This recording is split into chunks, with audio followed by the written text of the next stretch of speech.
If you've tried everything for your insomnia, the supplements, the sleep hygiene, maybe even medication, and you're still lying awake at night wondering why nothing sticks, this video is going to explain exactly why. It's not because you haven't tried hard enough, but because most people, including a lot of smart, high-functioning people, are solving the wrong problem. My name is Ashwin Whitelaw. I'm an insomnia specialist with nearly a decade of clinical experience and co-author of insomnia research published in Oxford Academic Sleep, the Journal of Clinical Sleep Medicine, and the Journal of Sleep Research. What I'm going to show you today is what's actually keeping your insomnia going and why understanding that is the only thing that leads to sleep that lasts. Because the problem that most people are trying to fix isn't the real problem at all. What if insomnia wasn't a problem of missing sleep? It was something your brain and body had accidentally learned. Let me start by telling you something that most people never get told about insomnia. For a lot of people, it doesn't just come out of nowhere. You don't go from amazing sleeper to full-blown insomnia in just one night. It often starts gradually during a stressful period, work pressure, a breakup, a health scare, or menopause. At first, the sleep problem makes sense. I mean, you're stressed, you're alert, maybe upset, and definitely emotionally switched on. Of course, your sleep gets disrupted. That part is normal. But here's where it gets confusing. The stressful period often passes and life settles down, and yet the sleep problem stays. And that's the part that makes people panic. Because now you're thinking, why am I still dealing with this? Why can't I just switch off like I used to? What's wrong with me? And this is one of the biggest misunderstandings that I see. Because what often happens is this.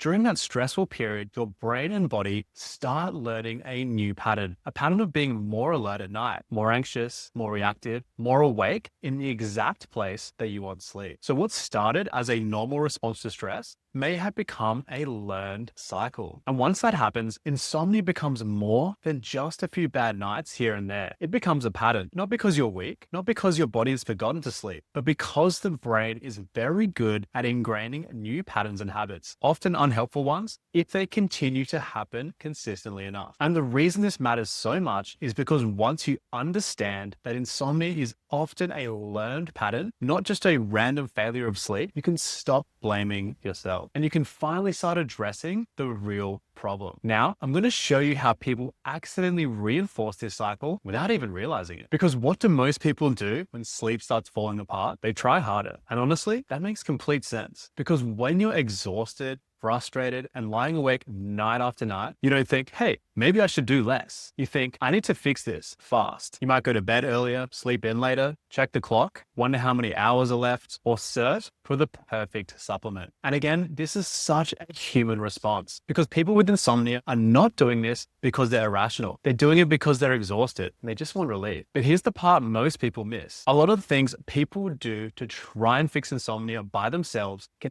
actually keep it going because these quick fix remedies are aimed at the symptom, not the pattern driving it. So if you've ever thought, why am I doing everything I can and still not seeing consistency? It may be that the very things you've been told to do or instinctively started doing actually reinforcing the problem. And this is the part that changes everything. Because once you understand how insomnia gets maintained, you can finally stop fighting the wrong battle. So what are those deeper patterns? Let me show you exactly what's happening. For many people, insomnia is built on a few deeper things working together. A body clock that's drifted out of sync, an overactive mind, and a brain that started automatically linking the bed with wakefulness instead of sleep. So even though you want sleep, your system starts automatically preparing for alertness instead. That's why so many people feel tired all day, then strangely awake the moment they get into bed. And this pattern is exactly why pills and supplements often don't solve insomnia long term, because they don't address the underlying patterns. To be clear, some people do get temporary relief when they take pills and supplements. I'm not denying that. Sometimes pills help you feel more sedated,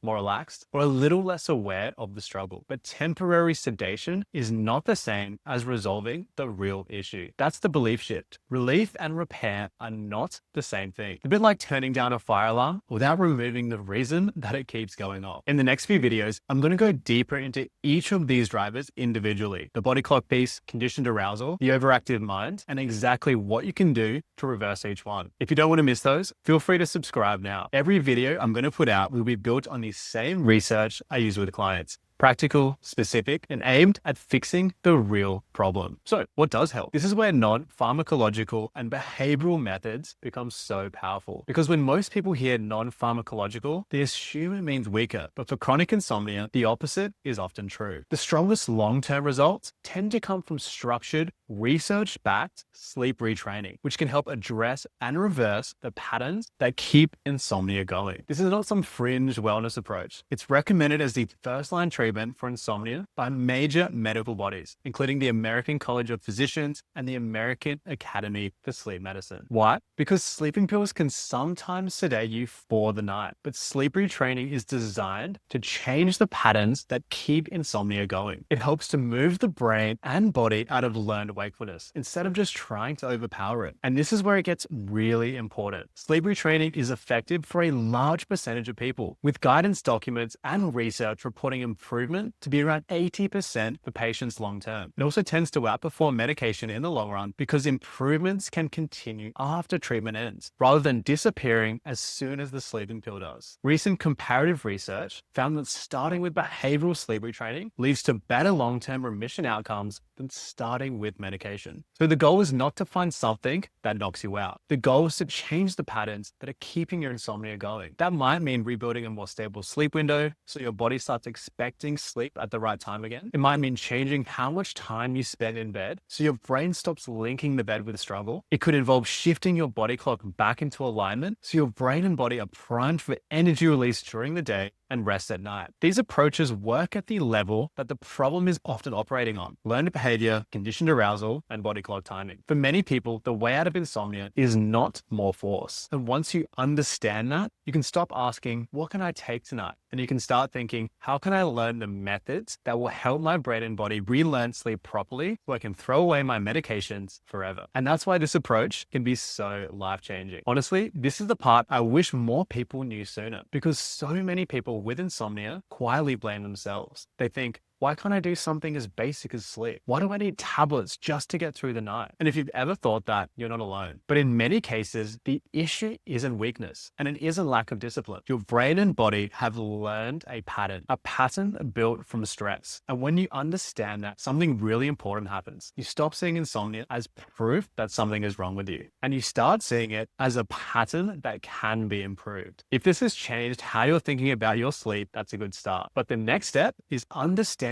which of these patterns is actually driving your sleep issue, because they don't all work the same way. And what helps one person can make no difference for another. I put our Still Night Sleep Clinic assessment in the description. It's free, it takes about 2 minutes, and it's designed to identify what's specifically keeping your sleep stuck and point you toward what's most likely to work for you. If you don't want another sleepless week passing you by, the link is below. Take the assessment and let's find out what's actually going on. You've been trying hard. Now let's try something different. I'll see you in the next one.